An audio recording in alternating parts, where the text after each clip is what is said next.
everyone, and welcome to the One Lonely Owl podcast. My name is Terry, and I will be your host. This is a podcast about my knitting adventures, past, present, and future. I will also talk about other yarny goodness and various other hobbies that I may participate in. I am originally from Newfoundland, so that has had a profound influence on my choice to knit and the things that I choose to knit in the first place. So in honor of that, I have added a smattering of Newfoundlandese, which is Newfoundland terminology, here and there throughout the podcast. So you'll notice some words that you may not recognize. I usually try to explain myself, but in the event that I don't, and you wish to reach out, please feel free to reach out and ask any questions you may have. If you are a new viewer, thank you so much for giving me a try. And if you are a returning viewer, welcome back. And with that, I'll get "Hi, Mom" out of the way. I hope you're able to get something of value out of this, whether you are a new or returning viewer. And with that, let's get started. The first segment of today is Mug Up. As usual, I usually have a cup of tea on the go. Today's cup is my Old Faithful, my standard cup of Tetley tea, orange Pekoe, in a vintage Pyrex mug. This is, I believe it was nicknamed Crazy Daisy, but they did have spring blossoms, maybe, might have been this particular pattern.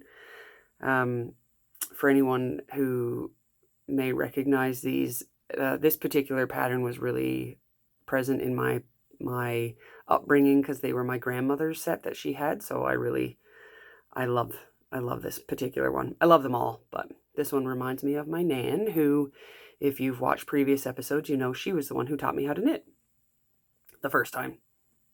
Actually, I can't remember. It might have been Mom first, and then Nan sort of reminded me. Anyway, not important. So a cup of Tetley tea with a bit of sugar and a splash of milk in my vintage Pyrex mug. It's hard to believe that like the 80s and 90s and things are being called vintage. I saw something the other day and it was talking about vintage something and it was from the 90s and I was like, ugh, that gives me the heebie-jeebies. Anyway, this is what I have in my cup today.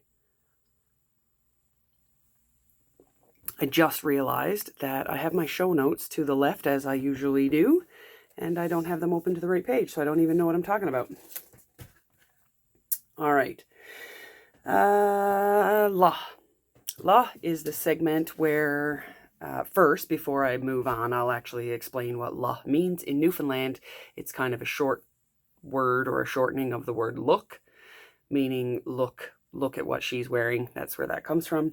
So today I haven't got them on because it's a pain in my you-know-what to take them off and put them on camera, so I took them off before I started.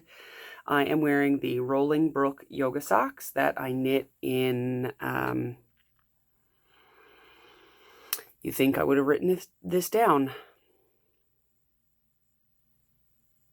Oh my goodness. I will put it at the bottom of the screen, and I will also have it in the show notes.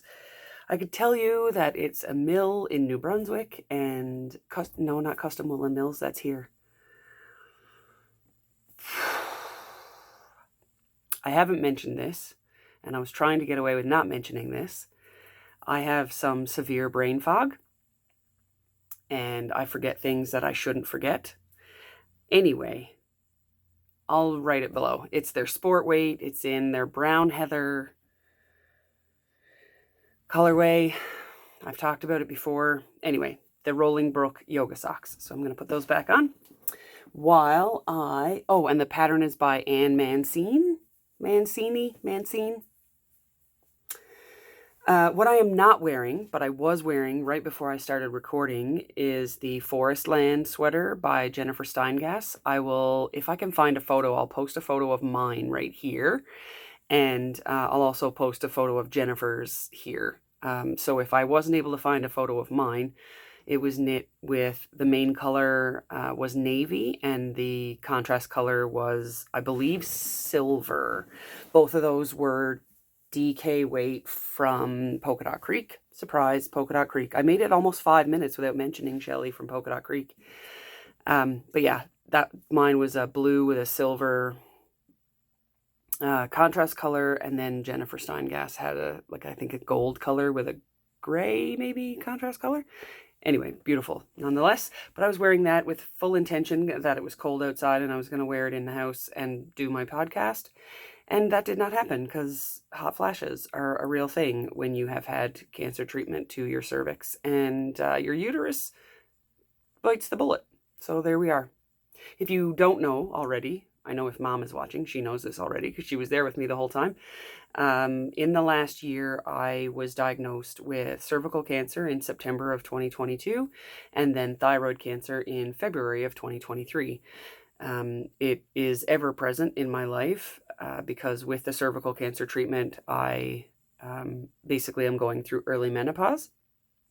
So it causes some of the brain fog. Some of the treatment also causes some of the brain fog, and the hot flashes are a real thing. So it might be minus 40 here in the winter and I'll still be walking around with a tank top on because I'm just too warm.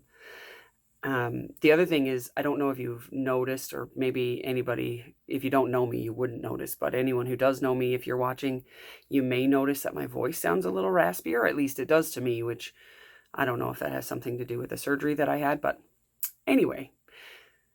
Jennifer Steingass, Forestland, beautiful sweater. When it's colder and if I can tolerate it, I'll wear it and show it to you sometime. If not, and I was able to find a picture, you would have already seen it up there. And I've talked way too long about nothing.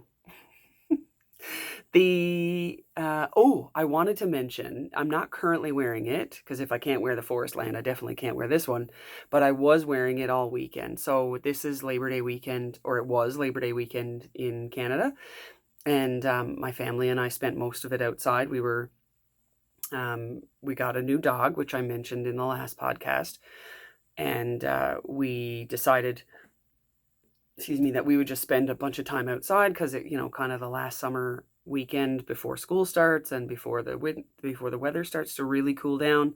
The leaves were falling off the trees. It was absolutely beautiful. So we had a little fire and we chilled out with the kids, and I went around the property and was sort of picking up a bunch of weeds that our dog has been getting into that have burrs on them, so they get stuck in his fur and his face and all over his body. So I was going around sort of plucking out as many as I could see and throwing them in the fire pit. But anyway, while I was doing that, I was wearing my West Coast cardigan by Jane Richmond, which again, I will put a picture of it up here. I'll probably try to put a full picture of the actual sweater, and then I'll post a picture of me wearing it as well. It is so warm. That thing is a jacket. It is not a sweater. There were times where it was chilly out and I had to take it off because I was too warm, because it is just lovely. Oh, anyway, really, really happy with how it turned out, and I'm really glad that it's finally done. So I wanted to mention that as well, because although I'm not currently wearing it, I had worn it most of the weekend. Side note, the burrs, the weeds that I was picking out, they don't go well with a sheep's wool sweater. Like, they were sticking in. I thought they were sticking into the dog really harshly, but my sweater was full of them at one point all along, like the sleeve down here. So I spent a fair bit of time picking them out of my sweater by the end of it. All right, so next is Whatta Ya At. Whatta Ya At is the segment where I talk about what I'm doing. So to translate, Whatta Ya At means what are you up to? What are you at? What are you doing? So I took that to mean, what am I working on? So this is the whip section of the podcast.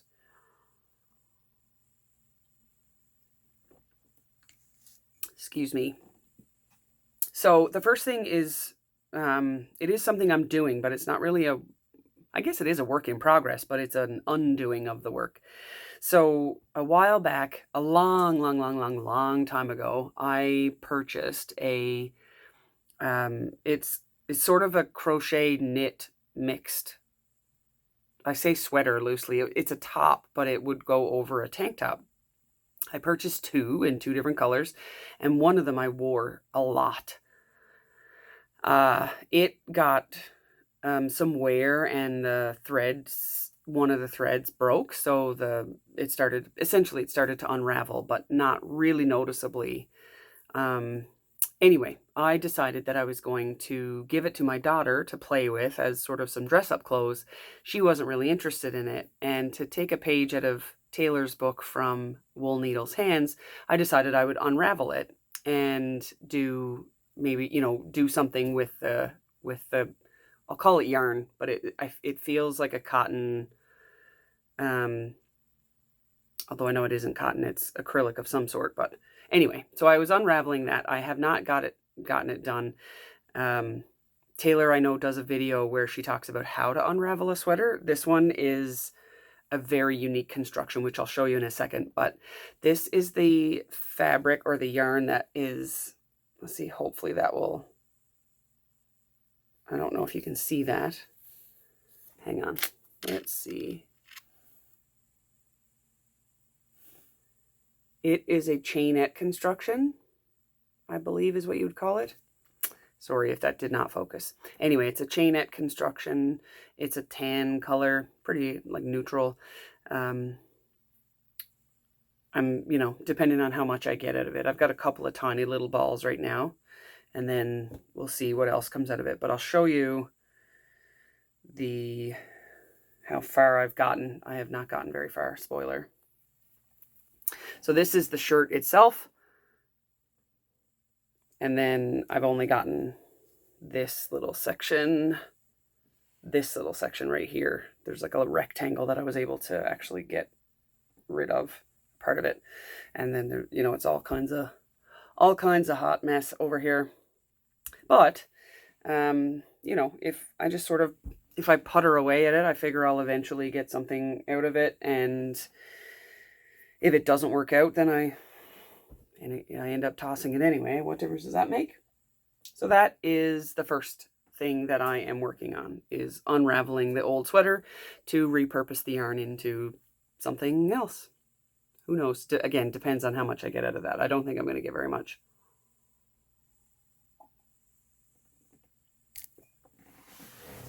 The second thing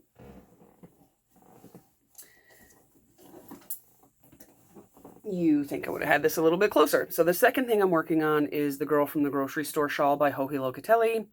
It is a sample knit for Shelly at Polka Dot Creek. The colors that she asked me to use were Irish Cream,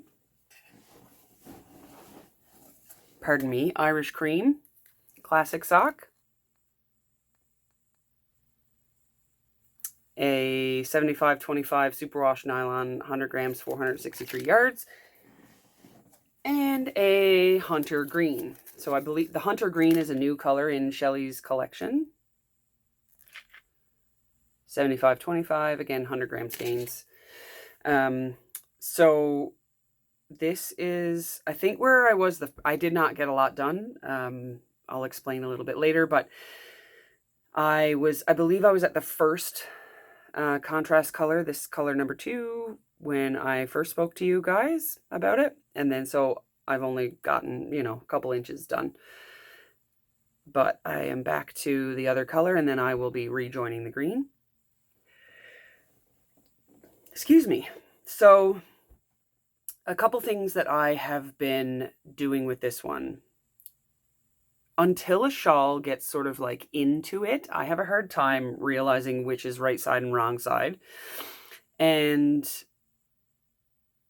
I also, when there are color changes, I don't like bringing the yarn up the side. So I know I wouldn't do that with the Irish Cream, but because the Irish Cream sections are only small, you could probably get away with, and I actually think in the pattern, Locatelli actually mentions that you can carry up the main color through the contrast. I did that the first row, or the first color change. I don't know if you can see that. Right there. I did that there. But I just don't like it. I don't like weaving in extra ends, I'll tell you that, but I just didn't think that I didn't want to keep doing that. So I stopped. So I cut the green the second time. And then because I don't like weaving in all of the ends, I decided while I went along, I would just weave in the ends as I went, so that when I was finished, I wouldn't have a million ends to weave in. And it, you know, a couple of ends at a time is not a big deal. So that's what I've been doing. I absolutely love these colors. I love the hunter green so much. The Irish cream has flecks of hunter green in it, and it is just such a great pairing, I guess is what you could say. Absolutely beautiful colors. I think that looks a bit dark, maybe over here. It's a very dark, rich green color. So, girl from the grocery store in hunter green. This is a hunter green in the cake. And I do not have Irish cream. Yes, I do. And Irish cream in the cake. My cake is a bit messy. So again, you can see some of the flecks of the green. There's yellow, blue. There you go. So that is the girl from the grocery store.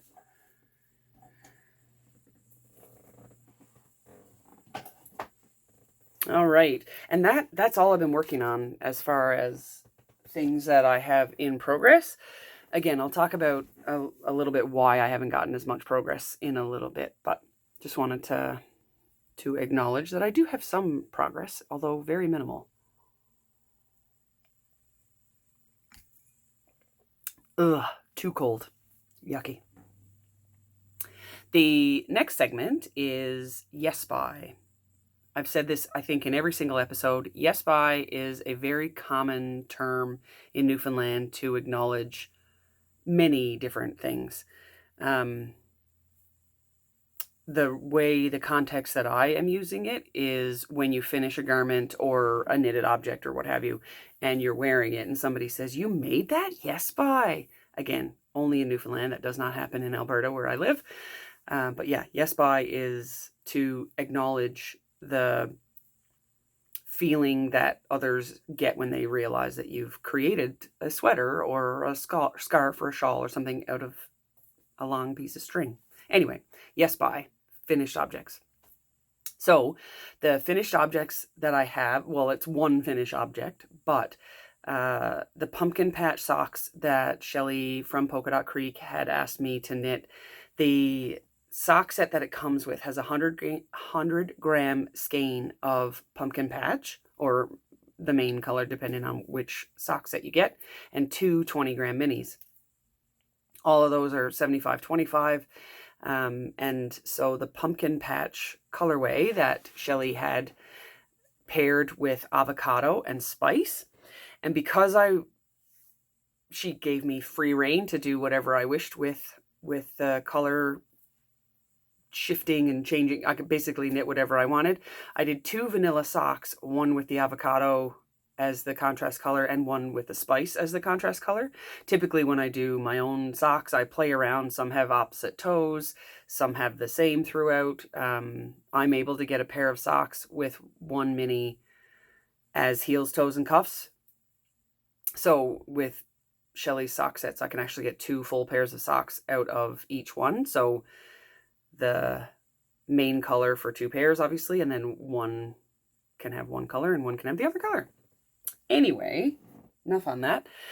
The sock blockers that I'm using are it's the medium size Bry spun sock blocker, stainless steel. These were purchased at Willow and Wool in Airdrie.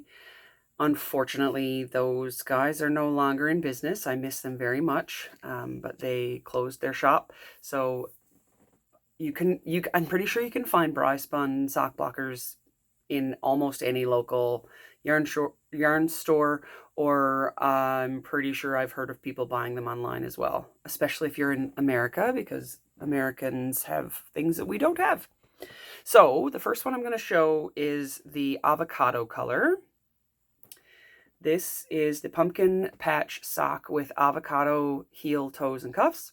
These were knit on a size 2.5 mil needle with 64 stitches. Typically, this is a bit of a loose gauge. It's a loose gauge for me. I cannot do 64 stitches on a 2mm needle because I've got a really high instep, so I can't seem to get it up over my instep or my heel. So I wanted to make these basically the way that I would probably wear them. And so avocado, pumpkin patch, and then the second is the spice. So again, pumpkin patch, and then this is the spice colorway in the heel, toe, and cuff. And it is knit on a 2.5mm needle with 64 stitches. What I will say, I do a toe-up sock with a Turkish cast-on of 12 stitches. I increase with make one lefts and make one rights until I get to 64 stitches or 32 stitches on each needle. Then I knit until all the way up, and then I cut in, and then I do the cuff, and then I cut in the heel afterward. So, and then I do a Kitchener stitch, or what is it called? A graft of the heel. I did something differently from this one as I did with the other one that is hopefully not too noticeable because I totally forgot and I did not want to go back and fix it. But you can see I did the purl bump. So when you change color, you can go from one color to the other. Actually, I'll show you on the avocado one first. See how here there's a bit of a little bump? The purl bump is green. What happens there when you change color, you immediately start to knit 2, purl 2, or knit 1, purl 1, or whatever. A purl bump of the other color will show up. To avoid getting that, you knit 1 round of the next color, and then you start knit 2, purl 2, and you don't notice. There is no purl bump. I don't know if you can see the difference.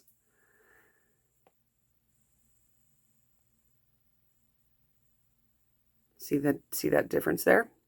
So, not a huge deal. I hope Shelly doesn't mind. I apologize. If she does, I will rip it back and do the no purl bumps on the green bit, but I don't think it's that noticeable. So this is what the pair looks like together. I absolutely love these. They are my type of sock. They're my colors for sure. And again, yeah, they're on the Bri Spun sock blockers, size medium, and I just did the socks the way I would any of my own socks. So that is Yes By. That is the only thing that I finished this last 2 weeks. And again, I'll explain in a little bit why I did not get a ton of knitting time done. The next segment is twacking. Twacking, again, a term from Newfoundland, essentially means going shopping without any intention of buying.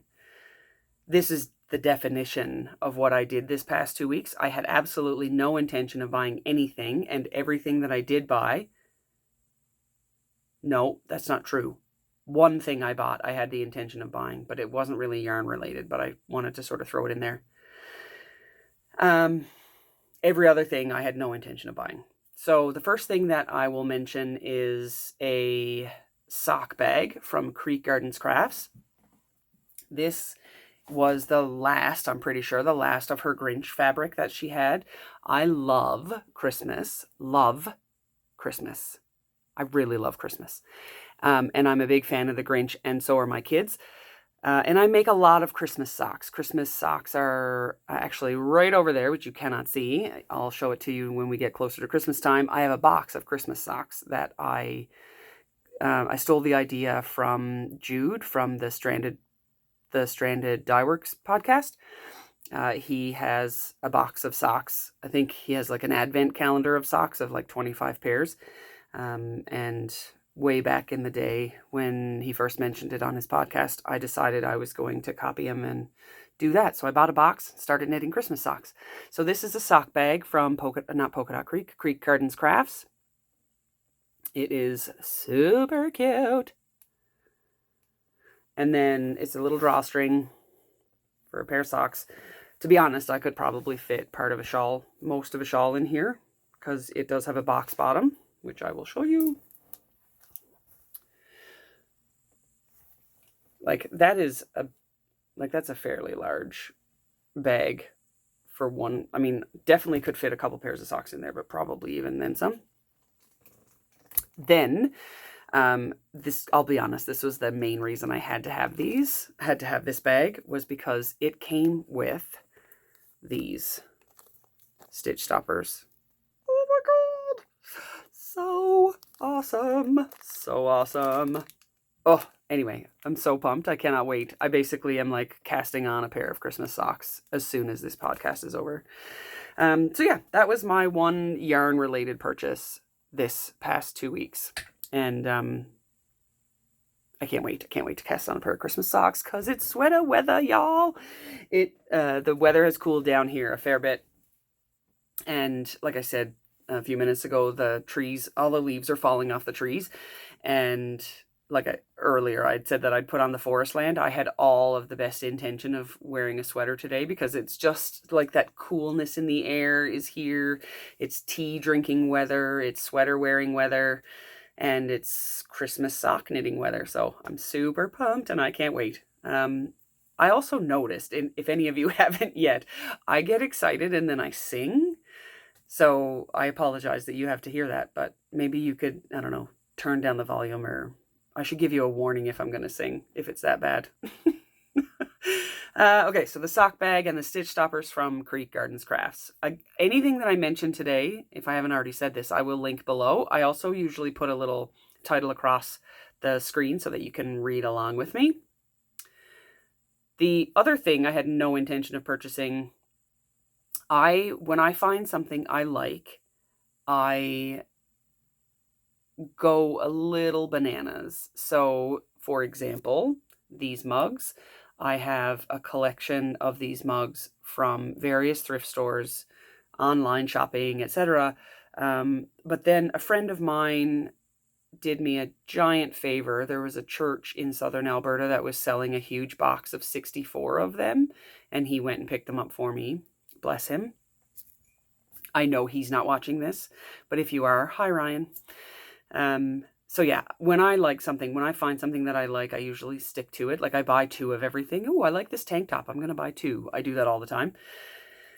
So where was I going with that? Mugs. Oh, Birkenstocks. So I basically exclusively wear Birkenstocks. I just love how they feel. I love how comfortable they are. I love how easy they are to slip on. I have a pair of Boston clogs, which I will insert a photo right here. The dog chewed a piece of it today, and I was so devastated. It was my fault. He was bored. I left my shoes out. Totally my fault. Oh, but it breaks my heart. Anyway, so I'll have posted a picture up here of the chew damage. They're still wearable, but just devastating. I have several pairs of slip-on sandals. It started back in 1997 at a place called Grant's Footwear in Grand Falls, Windsor, Newfoundland. I bought 1 pair of Arizona Birkenstocks for $75, and I still have them. Actually, I should see if I can find them and show them to you. They have been through several oceans. They came with me to Australia when I lived there. They've been with me for however many years that is, 26 years. 26 years. I've had these. They were in the delivery room with both of my children. They're the best. They're falling apart, but they're so good. I love them. Anyway, I have many, many pairs of Birkenstocks. I get the newsletter from Birkenstock that says there's, new fall styles out. And I always go on and I look, and I have no intention of buying. There was a pair of boots that were 50% off.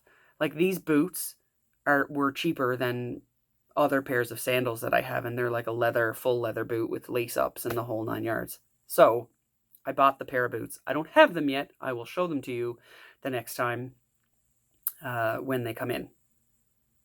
Like I said, zero intention of buying those, but I did want a nice pair of boots. I have an old pair of like ducky boots that I wear for winter, which is just, they're not very stylish at all. Although Birkenstock, they're not really known for style. They're known for comfortableness. comfortability. Is that a word? Probably not. Anyway, so I bought a pair of boots. Really pumped to see those. The other thing that I bought that I had no intention of buying was a car organizer. So, a few months back, my husband and I decided to sell my van. I had a minivan. I swore I would never drive a minivan, but when you have children, a minivan is like a gift from the universe. It's just necessary, and it makes your life so much easier. So I had a minivan. I found it. It was great. I loved it, but I just found like it was time for me to have something else. So we bought me an SUV. And I just find there's just not as much room, or obviously it's not a minivan, so it doesn't have as much space as a minivan would. So I bought myself a little car organizer and 2 little car organizers for my kids to hang off the back seat, so it's not as cluttered.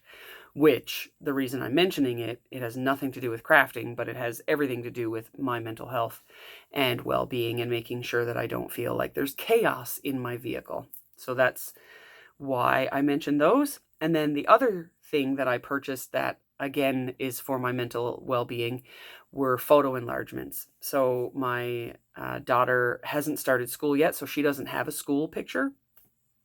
So I did a photo enlargement of her, of another photo, so that her picture could be on the wall as well. So that she felt, I don't even know if she ever noticed, but anyway, I wanted her to know that, she is equally loved in this house as her brother is. So those were the things that was the one thing that I had the intention of buying. Everything else was an impulse situation.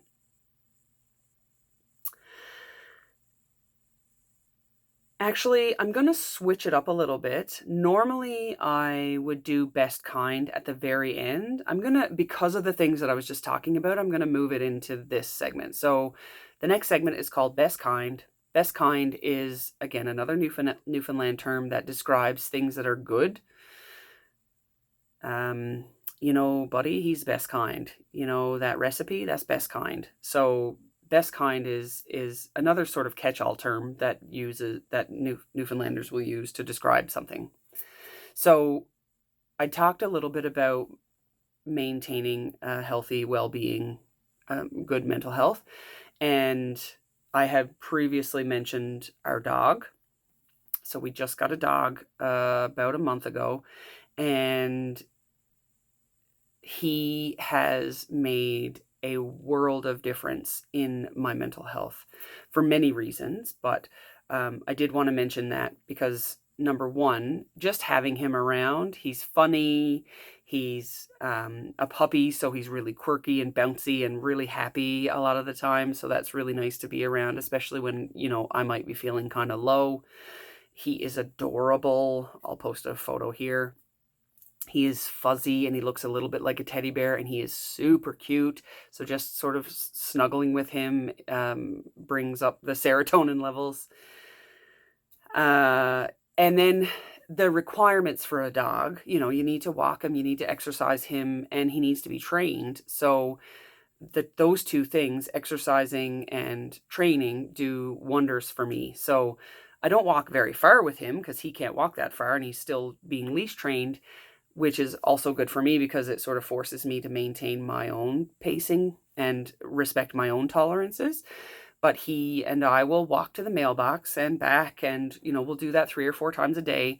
And it has done absolute wonders for me to essentially just get up and move and be in the outdoors.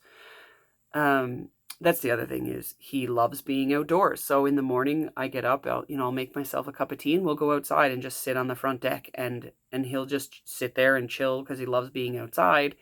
And again, it's beautiful. The sun is coming up or whatever, and I'll just enjoy sitting there having a cup of tea with him. So just absolutely lovely. The other piece of that is the mental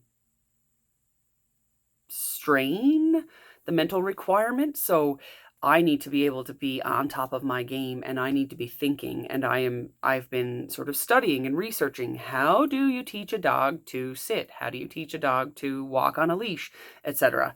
And that has been forcing me to do a little bit more brain work.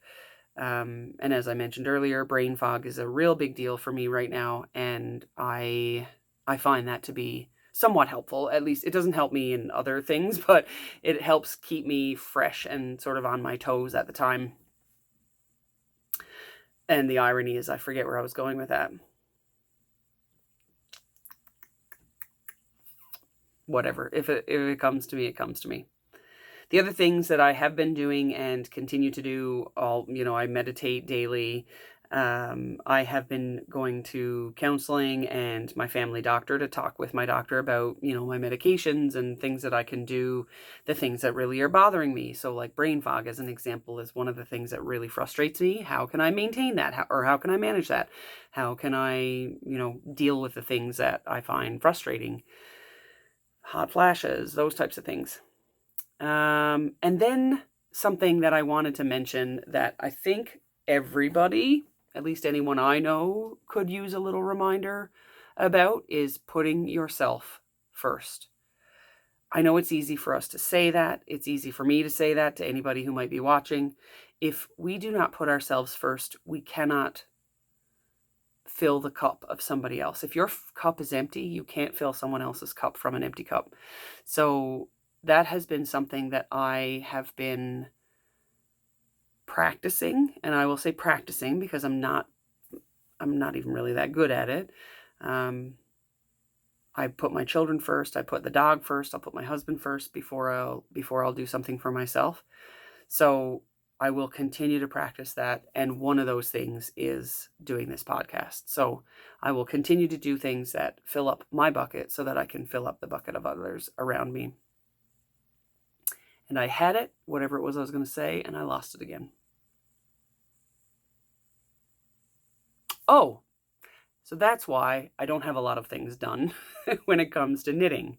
So the puppy, back to the puppy again. Sorry about that. Little roundabout way to come back to talking about the pup. So I had started the shawl and the socks, and he's not having any of it. If I sit down to knit, he will be all over the wool. He's all over me. He's just not. So for my own sanity, I just put it away until he's not around. So I haven't been getting a ton of knitting done.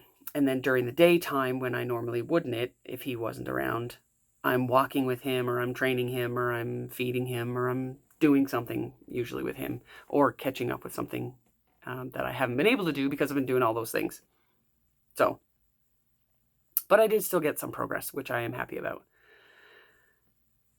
And that concludes Best Kind. Now we're going to go back into regularly scheduled programming. The next segment is Now to Once. Now to Once is a segment where I talk about future knitting.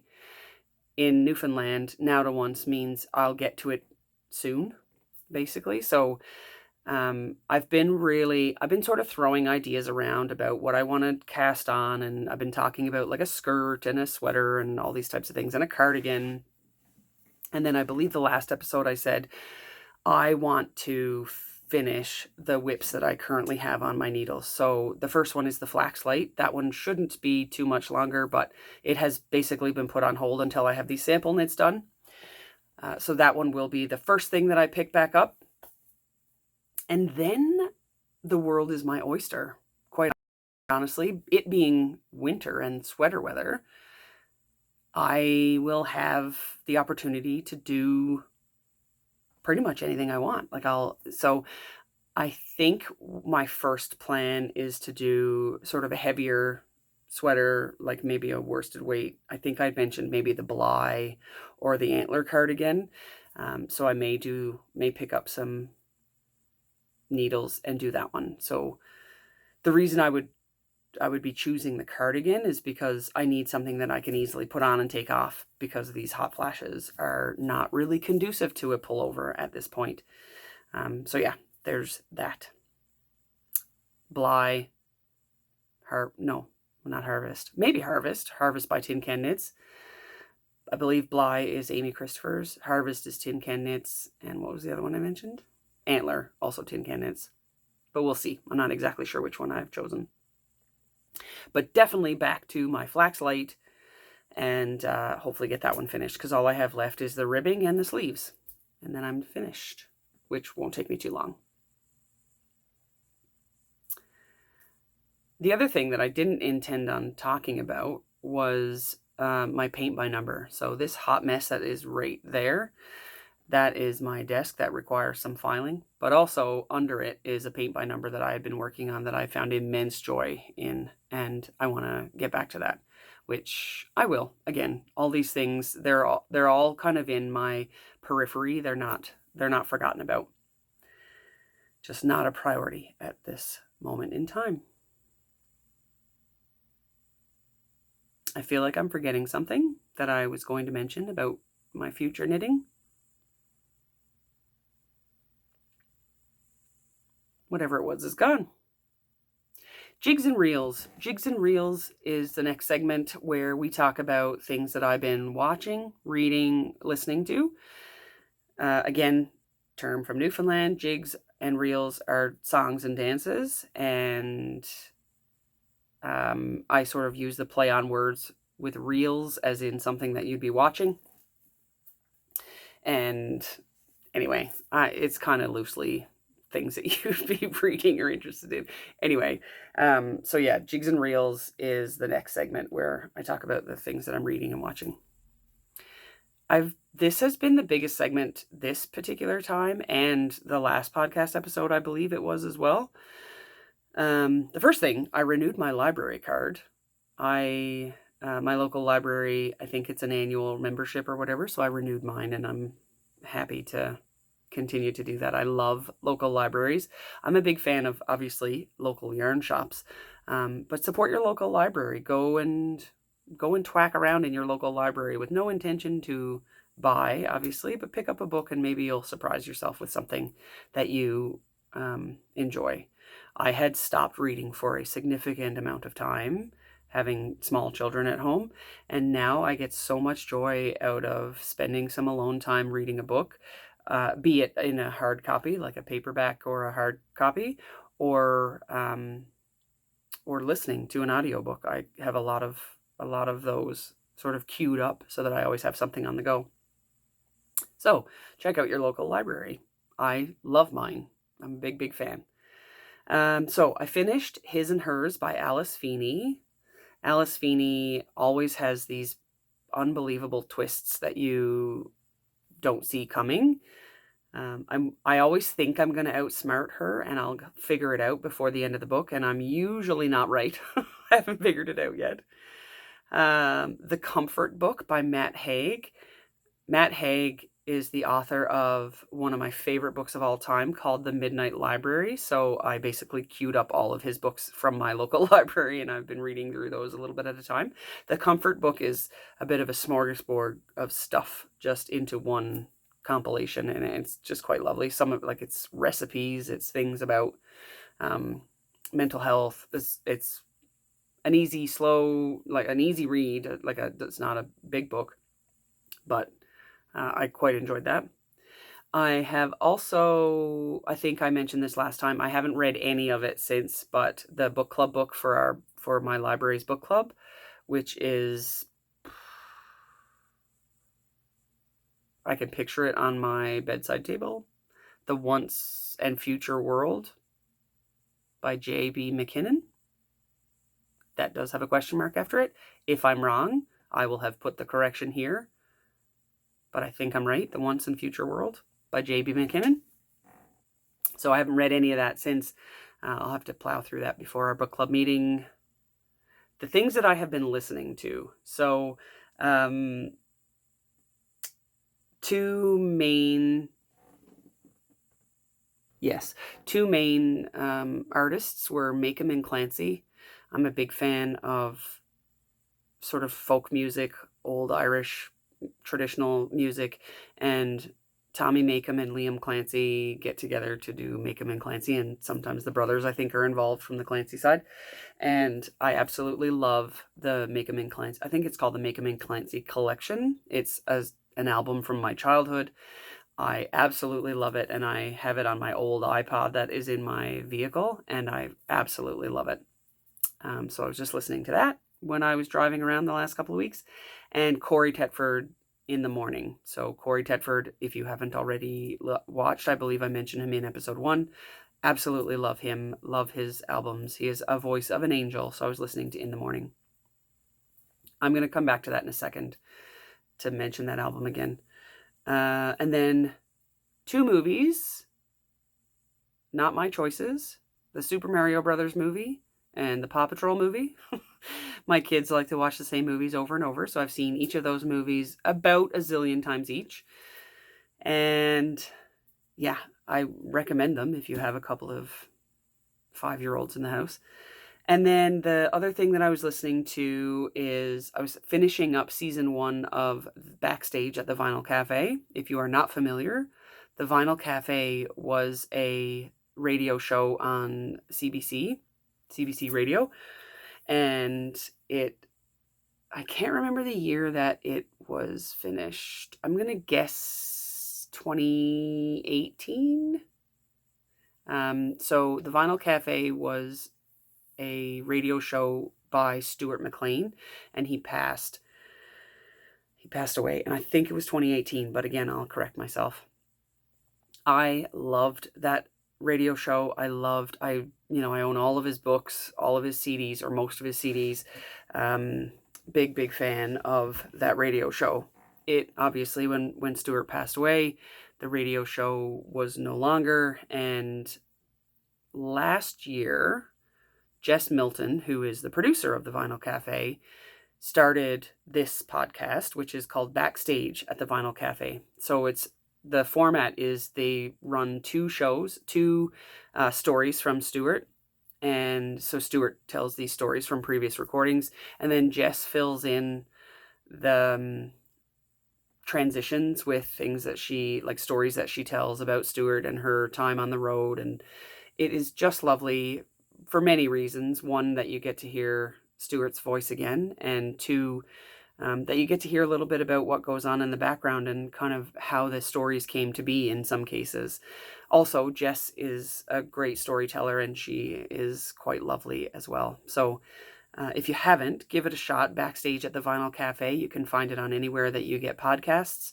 I bet if you just Google the Vinyl Cafe, you can find something. I've been an avid listener for many years, so I have it all memorized, and I have it already queued up anytime anything. Actually, the old iPod that I was talking about is full of old episodes of the Vinyl Cafe.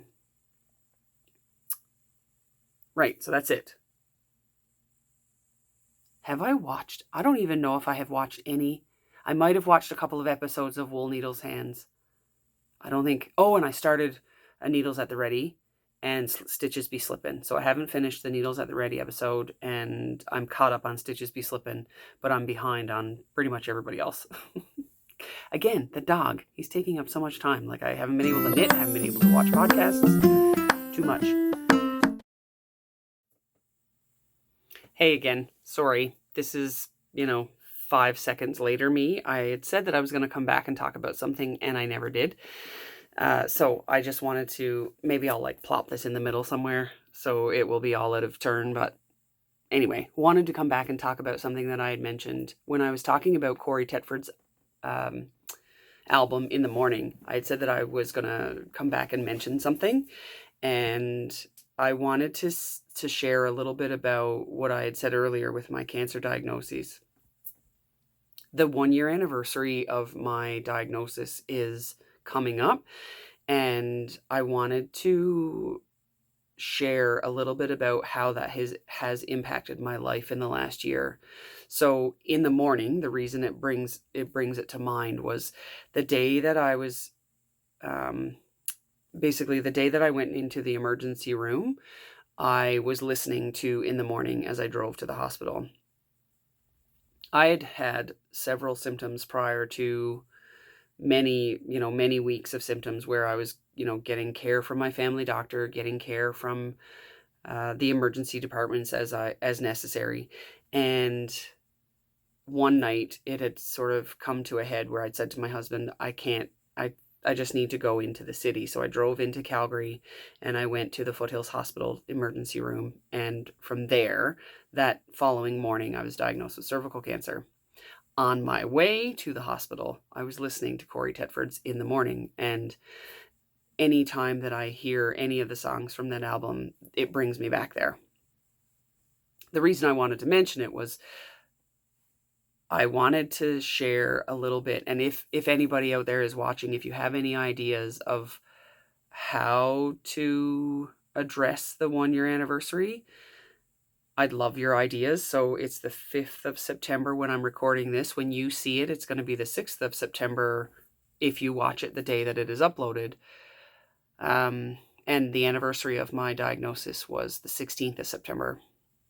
So in 10 days from uploading this, it'll be the anniversary. If you have any ideas of how I might celebrate or tolerate that day, please feel free to mention it below.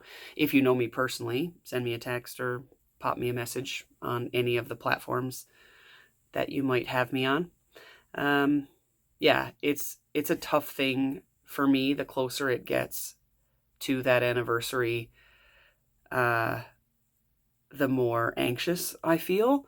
And I just wanted to acknowledge that if you're feeling anything like that, the reason I mentioned it earlier with my family doctor and counselor, that's what I'm doing with them, is I'm reaching out to professionals to seek assistance in how to manage the things that may come up when it comes to this particular snapshot of my life, this next 10 days, how is that going to be for me? And then moving forward, how do I manage that? So if anyone or if you are dealing with anything like that, reach out to your professionals and seek their advice and get some help, because we do not need to be doing this alone. With that, I'm pretty sure that's all. Maybe editing me will come back and pop something else in. But I don't think so. I think that was it. I just wanted to mention that. Thank you so much for watching. And it's, I think, really goodbye this time. Take care. Bye-bye. That's all. That's all she wrote. That's not too bad of an episode. About 50 minutes or so. Thank you so much for joining me today. Again, if you are a new viewer, thank you so much for giving me a try. If you are so inclined, you can click the thumbs up button, click subscribe. If you do click subscribe, hit the bell icon, so you can be notified anytime that I upload any new content. Right now, that is every 2 weeks, and I generally upload on Wednesdays. Yeah, until then, I just need to say, my outro, I know it changes every single time, but every single time I say until then, I always want to say keep fit and have fun. For any Canadians out there, little Hal Johnson and Joanne McLeod. I can't say that because it has nothing to do with what I'm talking about here, but until then, keep fit and have fun. So that's why I always trip over my words when I say until then. So I need some ideas on how to end the podcast, because keep fit and have fun is what comes to mind, and that's not appropriate for this particular podcast. Whatever. So I'll see you in 2 weeks. Thanks so much for joining me. Thanks for the new viewers. Thanks for the returning viewers. And we will see you in 2 weeks. Take care.